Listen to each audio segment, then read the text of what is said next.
একটি গ্রামে এক কাঠুরে ছিল। সেই ছিল খুব অপচয়কারী ও নিষ্ঠুর। সে কোনো কারণ ছাড়াই কাঠ কাটত।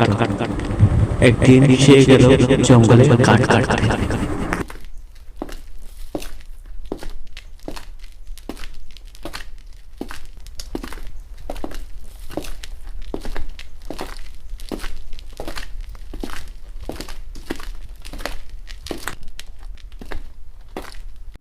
সেই জঙ্গলে ছিল একটা জাদুর কাঠ। সে রোজ ঘুমাতো। এই গাছটাই কাটা হোক। যাই কাটি।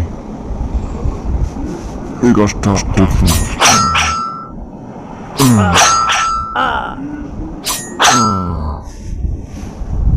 যাই এগুলো নিয়ে যাই, তাড়াতাড়ি এগুলো ফেলে দিতে হবে। তুই আমার সুন্দর দেহটি কেটে ফেলি।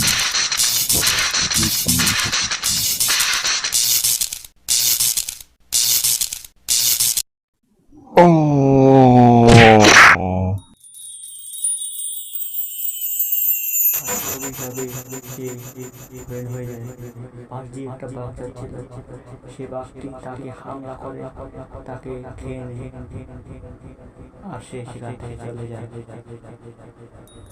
আর হরিণ